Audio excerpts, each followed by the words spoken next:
ಇವತ್ತಿನ ಆತ್ಮಿಕ ಆಹಾರ ಕೀರ್ತನೆ 150.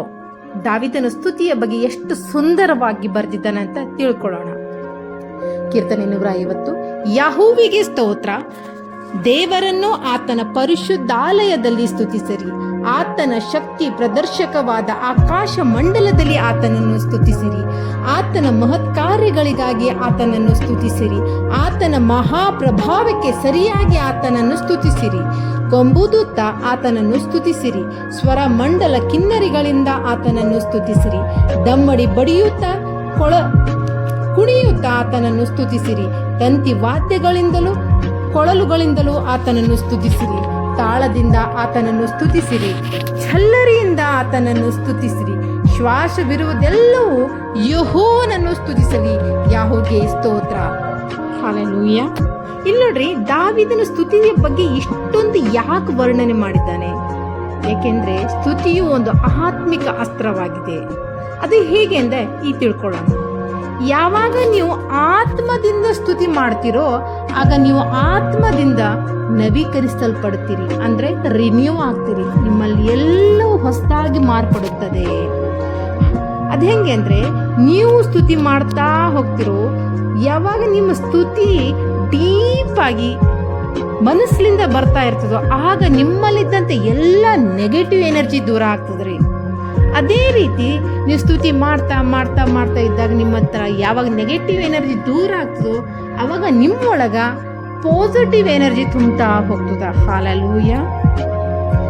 ಯಾವಾಗ ನಿಮ್ಮ ಆತ್ಮವು ನವೀಕರಿಸಲ್ಪಡ್ತದ, ಯಾವಾಗ ನಿಮ್ಮಿಂದ ನೆಗೆಟಿವ್ ಎನರ್ಜಿ ದೂರ ಆಗ್ತದ, ಯಾವಾಗ ಪಾಸಿಟಿವ್ ಎನರ್ಜಿಲಿಂದ ನೀವು ತುಂಬಲ್ಪಡ್ತೀರಿಯೋ ಆಗ ದೇವದೂತರು ನಿಮ್ಮ ಹತ್ರ ಬರ್ಲಿಕ್ಕೆ ಅವಕಾಶ ಸಿಗ್ತದ್ರಿ. ಹಲ್ಲೆಲೂಯಾ. ಅಂದ್ರೆ ನಿಮ್ಮ ಅಟ್ಮಾಸ್ಫಿಯರ್ನಲ್ಲಿ ಏಂಜಲ್ಸ್ ಪ್ರೆಸೆನ್ಸ್ ಬಂದ್ಬಿಡ್ತದ. ಹಲ್ಲೆಲೂಯಾ. ಇಂತಹ ನಿಮ್ಮ ಸ್ತುತಿಯಲ್ಲಿ ಯಾವಾಗ ಏಂಜಲ್ಸ್ ನಿಮ್ಮ ಅಟ್ಮಾಸ್ಫಿಯರ್ ಅನ್ನು ಕವರ್ ಮಾಡ್ತಾರೋ ಆಗ ದೇವರ ಪ್ರಸನ್ನತೆ ಹೆಚ್ಚುತ್ತಾ ಹೋಗ್ತದ. ಹಲ್ಲೆಲೂಯಾ. ನೋಡ್ರಿ, ನಿಮ್ಮಲ್ಲಿ ಯಾವ ರೀತಿ ಒಂದು ಡೀಪ್ ಆದ ಪ್ರೆಸೆನ್ಸ್ ನೀವು ಫೀಲ್ ಮಾಡ್ಲಿಕ್ಕೆ ಸ್ಟಾರ್ಟ್ ಮಾಡ್ತಿರೋ ಅವ ಮೊದಲಿಂದಾಗಿ ಏನಾಗ್ತದೆ ಅಂದ್ರೆ ನಿಮ್ಮಲ್ಲಿದ್ದಂಥ ಪಾಸ್ಟ್ ಅಂದ್ರೆ ನಿಮ್ಮ ಹಿಂದಿನ ಜೀವಿತದ ಬಗ್ಗೆ, ನಿಮ್ದು ಹಿಂದೆ ಬಹಳಷ್ಟು ಜನರು ಪಾಸ್ಟ್ ಅಲ್ಲಿ ಸಿಕ್ಕ ಅವ್ರು ಬರೀ ಯಾವಾಗ ನಿಂತರು ಕುಂತ್ರು ಬರೀ ಬ್ಯಾಕ್ ಸ್ಲೈಡ್ ಹೋಗ್ತಾರೆ. ಹಿಂಗಾಯ್ತು, ನನ್ನ ಲೈಫ್ ಹಂಗಾಯ್ತು, ಹಿಂಗಾಯ್ತು, ಬರೀ ಹಿಂದಿನ ವಿಚಾರಗಳು. ಅಂದ್ರೆ ನಾವು ಅದರಿಂದ ಬಿಡುಗಡೆ ಹೊಂದಲಿಕ್ಕಾಗಲ್ಲ. ಹಾಗಾಗಿ ನೀವು ಯಾವಾಗ ನಿಮ್ಮ ಸ್ತುತಿ ಒಂದು ಯೂನಿಕ್ ಆಗಿ ಒಂದು ಡೀಪ್ ನಲ್ಲಿ ಸ್ಟಾರ್ಟ್ ಆಗಿಬಿಡ್ತೋ ಅವಾಗ ಫಸ್ಟ್ ಆಗಿ ಏನಾಗ್ತದೆ ಗೊತ್ತು, ನಿಮ್ಮ ಲೈಫ್ಲಿಂದ ನಿಮ್ಮ ಪಾಸ್ಟ್ ಬಗ್ಗೆ ನಿಮ್ದು ಏನೇನು ನೆಗೆಟಿವ್ ಥಿಂಕಿಂಗ್ ಅದರಿಂದ ನೀವು ಪರಿಪೂರ್ಣವಾಗಿ ಬಿಡುಗಡೆ ಹೊಂದುತ್ತೀರಾ. ಹಲ್ಲೆಲೂಯಾ. ಯಾವಾಗ ನಿಮ್ಮ ಪಾಸ್ಟ್ನಿಂದ ನಿಮ್ಮ ಚಿಂತೆಗಳು ಹೋಗ್ತಾವೋ, ಯಾವಾಗ ನಿಮ್ಮ ಪಾಸ್ಟ್ ಬಗ್ಗೆ ನಿಮ್ಮ ವಿಚಾರಗಳು ನಿಮ್ಮಿಂದ ಹೊಂಟು ಹೋಗ್ತಾವೋ, ಯಾವಾಗ ನಿಮ್ಮಿಂದ ಟೋಟಲ್ ಕ್ಲೀನ್ಸಿಂಗ್ ಸ್ಟಾರ್ಟ್ ಆಗಿಬಿಡ್ತದೋ ಆವಾಗ ನಿಮ್ಮಲ್ಲಿದ್ದಂಥ ಬಲಹೀನತೆಗಳು, ನಿಮ್ಮಲ್ಲಿದ್ದಂಥ ರೋಗಗಳು, ನಿಮ್ಮಲ್ಲಿದ್ದಂಥ ವೀಕ್ನೆಸ್ಗಳು ಸ್ವಲ್ಪ ಸ್ವಲ್ಪ ಸ್ವಲ್ಪ ಆಗಿ ಏನಾಗ್ತದ ಬಿಡುಗಡೆ ಆಗ್ಲಿಕ್ಕೆ ಸ್ಟಾರ್ಟ್ ಆಗ್ತದೆ. ಹಲ್ಲೆಲೂಯಾ. ರಿಖಬ ಸೋಕೋರು ಹೊಂದರಬ. ಹಲ್ಲೆಲೂಯಾ. ರೆಖೇಂತರಿ ಹಜಖನ ಹಂದರ. ಮೊದಲಿಂದ ಏನ್ ಬೇಕು ಅಂತ ಗೊತ್ತು, ನಾವು ದೇವ್ರ ಪ್ರಸನ್ನತೆಯಲ್ಲಿ 1 ತಾಸು 2 ತಾಸು 3 ತಾಸು 5 ತಾಸು 9 ತಾಸು 12 ತಾಸು ದೊಡ್ಡ ದೊಡ್ಡ ಪಾಸ್ಟರ್ಸ್ ಪ್ರೊಫೆಟ್ಸ್ ಪ್ರಾರ್ಥನೆ ಮಾಡ್ತಾರೆ. ಅದು ಹೆಂಗೆ ಸಾಧ್ಯ ಅಂದ್ರೆ ಅವರಲ್ಲಿದ್ದಂಥ ದೇವ್ರ ಜೊತೆ ಒಂದು ಪ್ರಸನ್ನತೆಯಲ್ಲಿ ಕೂಡೋದು ಎಷ್ಟು ಡೀಪ್ ಆಗಿರ್ತದೆ ಅಂದ್ರೆ ಅವ್ರನಲ್ಲಿಂತ ಮೈಂಡ್ನಲ್ಲಿಂತ ಎಲ್ಲಾ ಚಿಂತೆಗಳು ಝೀರೋ ಆಗ್ಬಿಡ್ತಾವ್ರಿ. ಹಲ್ಲೆಲೂಯಾ. ಹಂಗ ನೀವು ಯಾವಾಗ ಸ್ಟಾರ್ಟ್ ಮಾಡ್ತಿರೋ ಸ್ತುತಿಸ್ಲಿಕ್ಕೆ, ನಿಮ್ದು ಯಾವಾಗ ಒಂದು ಪ್ರೆಸೆನ್ಸ್ನಲ್ಲಿ ಕೂಡ್ಲಿಕ್ಕೆ ನೀವು ಮೊದಲನೇ ಹೆಜ್ಜೆ ಇಡ್ತಿರೋ, ಹಲ್ಲೆಲೂಯಾ, ಆವಾಗ ದೇವ್ರ ಜೊತೆ ನಿಮ್ದು ಒಂದು ಸಂಬಂಧ ಗಾಢವಾಗಿ ಬೆಳೀಲಿಕ್ಕೆ ಸ್ಟಾರ್ಟ್ ಆಗ್ತದ್ರಿ. ಹಲ್ಲೆಲೂಯಾ.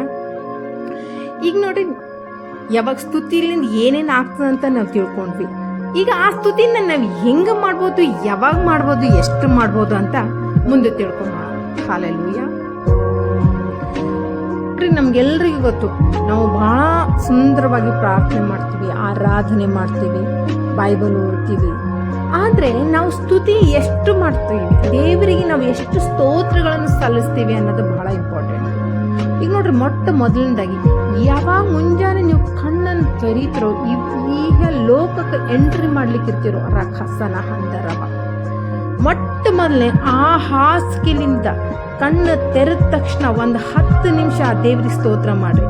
ನೆಲಕ್ಕೆ ಕಾಲಿಡಕ್ಕಿಂತ ಮೊದಲೇ ದೇವಾ ನಿನಗೆ ಸ್ತೋತ್ರ, ಪರಿಶುದ್ಧನೇ ನಿನಗೆ ಸ್ತೋತ್ರ, ಪವಿತ್ರಾತ್ಮನೇ ನಿನಗೆ ಸ್ತೋತ್ರ. ನನ್ನ ಮೊಟ್ಟ ಮೊದಲನೇ ಶ್ವಾಸ ಹಿಡ್ಕೊಂಡು ನಿನಗೆ ಸ್ತುತಿಸ್ಲಿಕ್ಕೆ ಸಾಧ್ಯ ಸ್ವಾಮಿ. ನನಗಿನ್ನ ಬಲ ಕೊಡು, ನಾನು ಇನ್ನೂ ಹೆಚ್ಚಾಗಿ ನಿನ್ನ ಸ್ತೋತ್ರ ಮಾಡಬೇಕು ಅಂತ ಪ್ರಾರ್ಥನೆ ಮಾಡ್ರಿ. ಹಾಲೆಲೂಯಾ. ಸ್ತುತಿ ಮಾಡಲಿಕ್ಕೆ ಒಂದು ಸಮಯ, ಒಂದು ಸ್ಥಳ, ಒಂದು ಒಳ್ಳೆ ಅಟ್ಮಾಸ್ಫಿಯರ್ಗಿಂತ ಒಂದು ಒಳ್ಳೆ ಸ್ತುತಿಸುವ ಮನಸ್ಸಿದ್ರೆ ಸಾಕ್ರಿ. ನೀವು ಮುಂಜಾನೆ ಎದ್ದ ತಕ್ಷಣ ಸ್ತುತಿ ಮಾಡ್ಬೋದು. ಇಹಲೋಕದ ಚಿಂತೆಯಲ್ಲಿ ಮುಳುಗೋಕ್ಕಿಂತ ಮೊದಲು ನೀವು ಸ್ತುತಿ ಮಾಡ್ಬೋದು. ನೀವು ಎಲ್ಲಿಗೆ ಅದು ಕಾಲೇಜ್ಗಾಗಿ ಜಾಬ್ಗಾಗಲಿ ನೀವು ಎಲ್ಲೇ ಹೋಗೋಕ್ಕಿಂತ ಮೊದಲು ನಿಮ್ಮ ಬಾಯಲ್ಲಿ ಸ್ತುತಿ ಸ್ತುತಿ ಸದಾ ಇರಲಿ. ಆ ರೀತಿ ದೇವರ ಹತ್ರ ನೀವು ಕೇಳ್ರಿ. ಹಾಲೆಲೂಯ.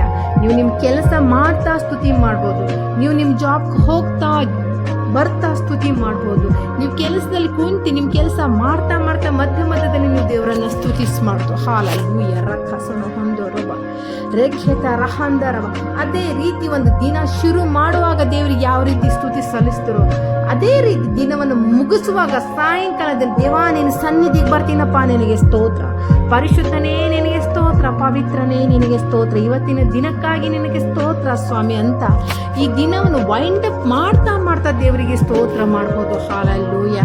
ಅದೇ ರೀತಿ ಯಾವ ರೀತಿ ನೀವು ಸಾಯಂಕಾಲ ಸ್ತುತಿಸ್ತಾ ನಿಮ್ಮ ಕುಟುಂಬಕ್ಕೆ ಮರಳಿದ್ರು, ರಾತ್ರಿ ಮಲಗೋಕ್ಕಿಂತ ಮುಂಚೆ ದೇವರೇ ನಿನಗೆ ಸ್ತೋತ್ರ ಸ್ವಾಮಿ, ರಜಾ ನನ್ನ ಸ್ತೋತ್ರ, ನನ್ನ ಜೀವಿತದ ಒಂದೊಂದು ಅಂಗಗಳು, ನನ್ನ ಜೀವಿತ ಕುಟುಂಬದ ಒಂದೊಂದು ಸದಸ್ಯರು ಸೇರಿ ರಜಾ ನಿನಗೆ ಮಾತ್ರ ನನ್ನ ಸ್ತೋತ್ರ ಸಲ್ಲಿಸಿ, ನಿನಗೆ ಮಾತ್ರ ನನ್ನ ಹೆಚ್ಚಿಸಿ, ನನ್ನ ಜೀವನ ನಿನಗೆ ಸಮರ್ಪಣೆ ಮಾಡಲು ನನಗೆ ಶಕ್ತಿ ಕೊಡಪ್ಪ ಅಂತ ಹೇಳ್ತಾ ಪ್ರಾರ್ಥಿಸ್ತಾ ನಿಮ್ಮ ಈ ದಿನವನ್ನು ವೈಂಡ್ ಅಪ್ ಮಾಡಲಿಕ್ಕೆ ಪ್ರಯತ್ನ ಮಾಡಿರಿ. ಅದೇ ರೀತಿ ರಾತ್ರಿ ಮಲಗೋಕ್ಕಿಂತ ಮೊದಲು ನಾವು ಇಹಲೋಕದ ಜೀವಿತಕ್ಕಿಂತ ಯಾವ ಮಲಗ್ತೀವೋ ಅದೇ ಜೀವಿತ ಬಹಳ ಇಂಪಾರ್ಟೆಂಟ್. ದೇವ್ರ ಹತ್ರ ಕೇಳಿ, ದೇವಾ ನನ್ನ ಕಣ್ಣುಗಳನ್ನು ಮುಚ್ಚುವಾಗ ದೇವ್ರೆ ಏಸಪ್ಪ, ನಾನು ಮಲಗುವಾಗ ಕರ್ತನೆ ಕನಸಿನ ಮೂಲಕವಾಗಿ ನೀನು ನನ್ನೊಂದಿಗೆ ಮಾತನಾಡು ಸ್ವಾಮಿ. ನನ್ನ ಕಣ್ಣುಗಳು ತೆರೆದಾಗ ನನ್ನ ಜ್ಞಾನ ಯಾವಾಗ ತೆರೆದಿರ್ತದೆ ದೇವ್ರೆ, ಅದು ನಿನಗೆ ಸಮರ್ಪಣೆಯಾಗಿ ನಿನ್ನ ಒಂದು ಗೈಡೆನ್ಸ್ ಮೂಲಕ ನಾನು ನಡೆಯಲು ನನಗೆ ಸಹಾಯ ಮಾಡ್ರಿ ದೇವ್ರೆ ಅಂತ ಪ್ರಾರ್ಥನೆ ಮಾಡ್ರಿ. ಹಾಲೆಲೂಯ. ಇವತ್ತಿನ ಈ ವಾಕ್ಯಕ್ಕಾಗಿ ದೇವರನ್ನ ಸ್ತೋತ್ರ ಸಲ್ಲಿಸುತ್ತಾ, ದೇವ ನಿನಗೆ ನಾನು ಇನ್ನೂ ಹೆಚ್ಚೆಚ್ಚಾಗಿ ಯಾವ ರೀತಿ ನಾನು ಸ್ತುತಿ ಸಲ್ಲಿಸ್ಬೋದು ಅಂತ ಆ ದೇವ್ರ ಹತ್ರ ಜ್ಞಾನವನ್ನು ಕೇಳ್ರಿ. ಎಲ್ರಿಗೂ ಪ್ರೈಸ್ ದ ಲಾರ್ಡ್. ಇವತ್ತಿನ ಈ ವಾಕ್ಯ ದೇವರು ನಿಮ್ಮೆಲ್ಲರನ್ನು ಆಶೀರ್ವದಿಸಲಿ ಅಂತ ಬೇಡ್ತೀನಿ. ಆಮೆನ್.